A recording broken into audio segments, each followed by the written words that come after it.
네, 안녕하세요. 정진코치입니다. 오늘도 여러분들과 함께 소통에 대해서 함께 나누어 보도록 하겠습니다. 오늘은 시작하면서요, 제가 한 가지 여러분들께 말씀을 드리겠는데요. 여기 이 친구를 소개하도록 하겠습니다. 제가 이 친구의 이름을 이제 무판이라고 지었는데요. 여러분들 아시는 분들은 아실 겁니다. 근데 제가 한번 이 친구를 이렇게 한번 포옹을 해보도록 하겠습니다. 네, 안녕 친구. 네, 이렇게 보통 여러분 만약에 지금 옆에 계신 분들과 함께 포옹을 해보시겠어요? 저처럼 한번 이렇게 안아주시면 좋겠습니다. 옆에 분과 함께 안아주세요. 네, 여러분 이렇게 우리가 옆에 사람을 안을 때 어떻게 안나요? 그냥 이렇게 마음으로 이렇게 안아주시죠? 그렇습니다. 그런데 만약 제가 머리를 써서 막 머리를 굴려가지고 이 친구를 안아보겠습니다. 이 친구의 손으로 이 친구의 등을 만지고 볼에다가 이 친구를 댄 다음 뭐 이렇게 하면은 이제 벌써 반응이 올 겁니다. 아우 변태야 이럴 겁니다. 그런데 이제 제가 그냥 다시 안아볼게요. 아까처럼요. 여러분 전혀 다르죠 느낌이? 왜 그럴까요? 그것은 안을 때 우리가 보통 마음을 사용해서 안기 때문입니다. 근데 보통 저희가 이 말씀을 드린 게, 소통을 하면서 이 말씀을 드린 이유가 뭐냐면, 저희가 보통 머리를 계속 사용해서 다른 사람의 이야기를 듣습니다. 물론, 머리를 사용해야 될 때도 있습니다. 뭐, 토론을 한다든지, 상대방의 말을 정확히 이해를 해야 된다든지, 그럴 때도 상당히 많이 있지만, 요즘 시대에 저희가 소통에 이제 어려움을 겪는 건 너무 머리만을 쓰기 때문입니다. 우리의 감정을 이야기하고 우리의 마음을 이렇게 나눌 때는 상대가 머리를 굴리기를 원하는 사람이 그렇게 많지가 않습니다. 그래서 사람들이 그냥 내 이야기를 들어줬으면 좋겠어. 나를 알아줬으면 좋겠어. 그냥 내 이야기를 나를 공감해 줬으면 좋겠어 라는 말을 하게 되죠. 그것은 우리가 머리로 듣지 않고 그냥 마음으로 안아줬으면 좋겠어 라는 느낌이 담겨져 있습니다. 우리가 보통 이제 사람들과 소통이 좀 어려운 이유는 이 두 가지를 구분 못하기 때문에 그렇습니다. 내가 머리를 사용해야 될 때와 그렇지 않을 때, 그냥 마음으로 들어줘야 될 때, 이것을 구분하는 것이 굉장히 중요합니다. 그래서 상대가 그냥 내 마음 감정을 이야기한다. 나 힘들었어. 뭐 그런 거 있잖아요. 뭐 아내가 나 회사 그 상사 너무 싫어. 나 진짜 회사 괜히 갔나 봐. 그러면 이제 남편들이 그래서 내가 때려치려고 했잖아. 뭐 이러면은 이제 둘이 극한 부부싸움으로 이어지죠. 그때 그냥 오늘 자기가 힘들었겠다. 그냥 그렇게 안아주면 되거든요. 근데 이걸 구분을 못했을 때 굉장히 힘들어지죠. 그래서 경청은 말만 듣는 것이 아니라 그 사람을 안아주는 것이다. 내 가슴으로 함께하는 것이다. 이렇게 이해하면 상대방의 말을 굉장히 부담 없이 들을 수가 있습니다. 보통은 상대방의 말을 머리로 막 생각하려니까 잘 못 들어요. 그래서 보통 특히 이제 어머니들 같은 경우가 애들이 와가지고 자녀분들이 너무 사랑하는 자녀들이 와서 이야기하죠.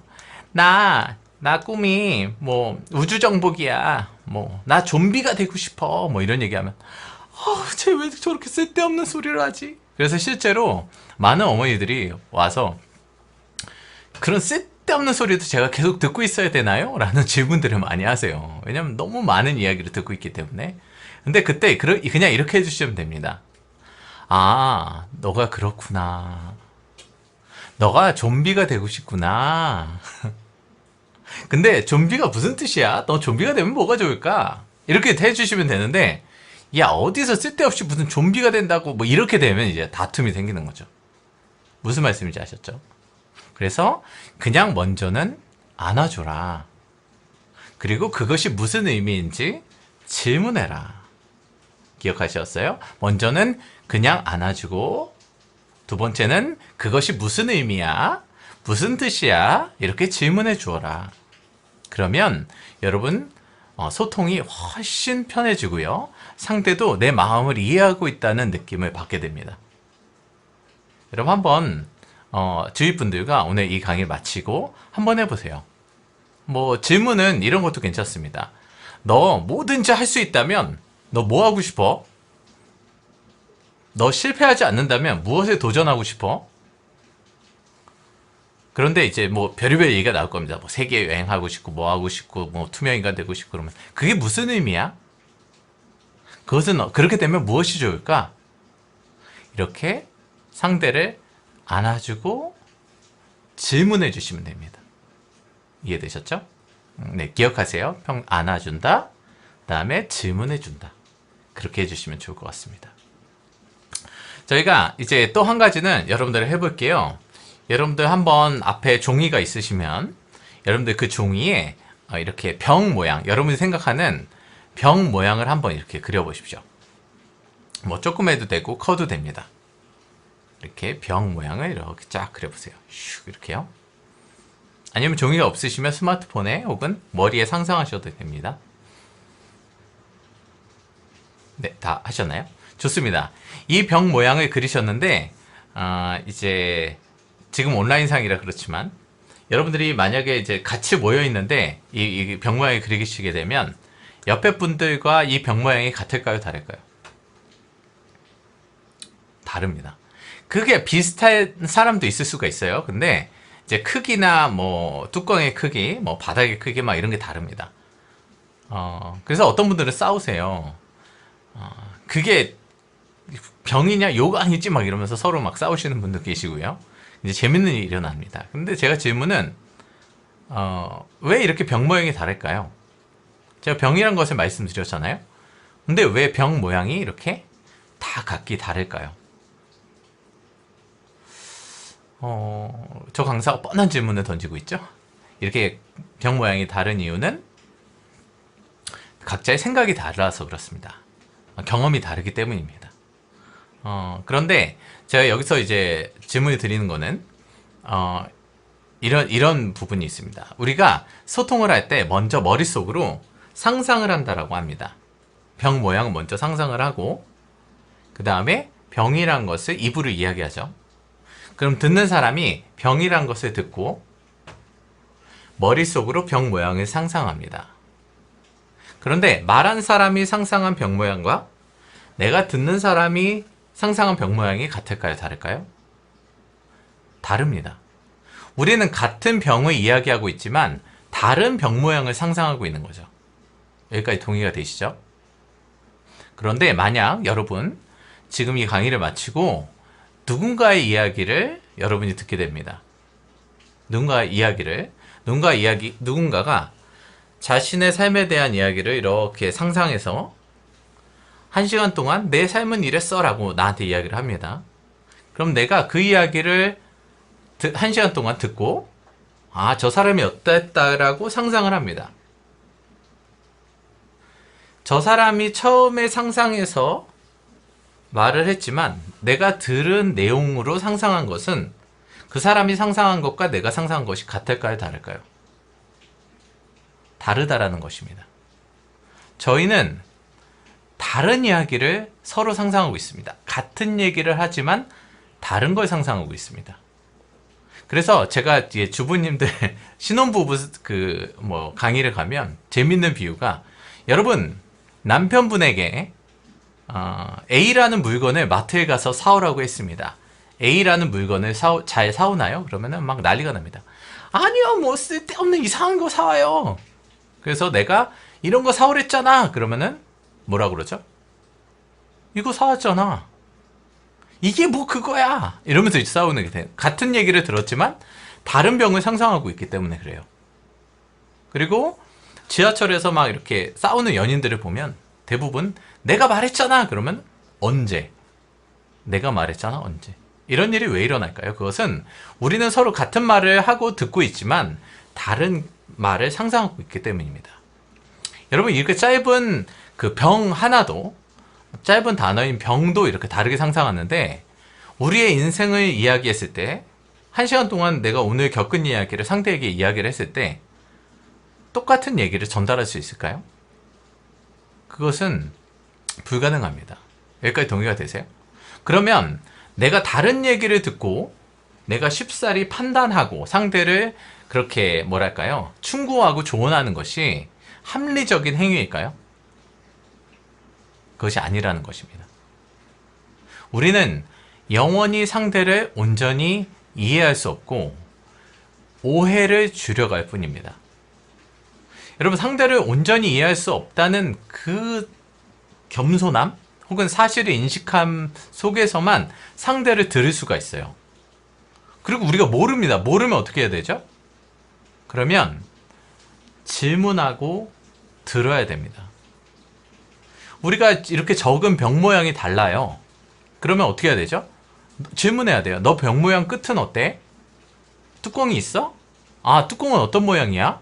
그럼 병 모양이 어떤 식이야? 작어? 아, 작대요. 그러면 어느 정도야? 난 작아서 뭐 5cm인 줄 알았던지 작은 게 막 10cm일 수도 있고요. 그러니까 끊임없이 질문하고 대화하면서 오해를 줄여가는 방법밖에 없는 것입니다. 그래서 이 인식이 없으면 상대의 이야기를 듣기 전부터 충고하고 조언하게 돼요. 왜냐하면 내가 듣고 있는 게 전부라고 생각하기 때문에. 그래서 경청은 첫째 단계는 내가 상대를 온전히 이해할 수 없다. 영원히 온전히 이해할 수 없다는 겸손에서 시작해야 됩니다. 그 겸손함이 질문하고 듣게 만드는 것이죠. 오늘 이제 두 가지를 이 영상에서 제가 말씀을 드렸어요. 첫 번째는 경청은 말만 듣는 것이 아니라 그 존재를 안아주는 것이다. 그럼 다시 한번 실습을 해보실까요? 저는 이 무판이로 하도록 하겠습니다. 경청은 말만 듣는 것이 아니라 그냥 그 존재를 안아주는 것이다. 여러분 기억하세요. 그리고 이렇게 한번 실습을 해보시는 거예요. 이제 집에 가셔서 가족분들이 뭐 나의 자신의 감정 이야기할 거예요. 하루 종일 있었던 일을 이야기할 겁니다. 이랬고 이거 짜증나고 이거 왜 이런 거야. 그랬을 때 머리를 듣게 되면 계속 야 그냥 그걸 왜 했어. 그러니까 내가 하지 말랬잖아. 너가 그래도 참아야지 뭐 이렇게 나가게 되는데요. 그게 아니라 그냥 그렇구나. 기분이 힘들었겠다. 이렇게 그냥 함께 해주시면 됩니다. 그리고 제가 또 두 번째 지금 말씀드린 거는 상대를 그대로 인정하는 것. 내가 상대를 온전히 이해할 수 없다는 그 겸손함이 필요하다. 그렇기 때문에 질문하고 들을 수밖에 없다. 그 태도가 중요하다는 것을 말씀드렸어요. 이 두 가지를 기억하시고 이제 실습을 한번 해보시는 거예요. 그럼 한 주간에는 여러분이 다음 시간에 한 명을 지정을 하세요. 그분을 너무 길면 또 너무 힘듭니다. 연습은 너무 길면 안 돼요. 그래서 한 10분 정도 내가 상대의 말만 듣지 않고 상대를 안아주는 느낌을 가지고, 뭐 실제로 안아주시라는 게 아니고요. 안아주는 느낌을 가지고 그 상대방의 이야기를 들어보세요. 그러면 상대방이 느끼는 감정도 달라지고요. 내가 느끼는 그 편안함도 달라집니다. 나는 상대를 영원히 이해할 수 없다. 그래서 질문하고 듣는데 상대를 그냥 안아주듯이 들으면 된다. 이걸 기억하시고 그러면 한 주간 실습하는 거 잊지 마세요. 네, 감사합니다. 오늘 강의를 마치겠습니다.